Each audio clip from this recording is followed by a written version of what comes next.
Keur Socé, Tchawandou et Latbengue, trois localités phares du département de Kaolack, trois groupements illustratifs du portefeuille des organisations accompagnés par le projet d'appui aux filières agricoles et le PAFA Extension depuis 2013, des organisations visitées par la haute direction du FIDA à quelques semaines de la clôture du projet. Donc je dois dire que c'est une très bonne sortie pour eux de pouvoir discuter avec les groupements paysans.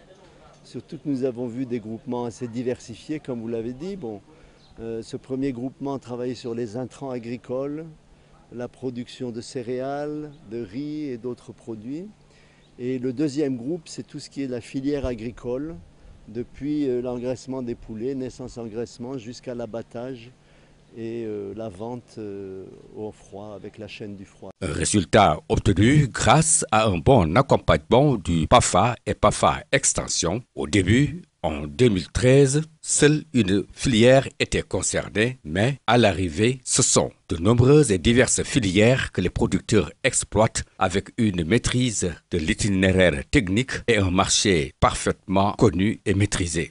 Je crois bien, oui, parce que vous savez que le PAFA Extension est donc la suite du PAFA, que tout le monde connaissait dans la région. Donc ça fait plus d'une quinzaine d'années que ces deux projets se sont suivis.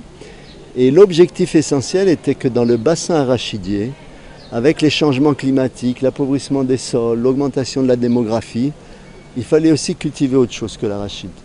Le PAFA et le PAFA Extension ont aidé les groupements à transformer eux-mêmes sur place le maïs et les autres produits pour pouvoir le vendre avec une valeur ajoutée. Et vous avez sans doute entendu parler des interprofessions qui ont été mises en place. Les interprofessions, c'est quoi? C'est rassembler les producteurs, les transformateurs et les commerçants dans une même association, de manière à ce qu'ils puissent négocier ensemble les contrats et vendre des plus grandes quantités.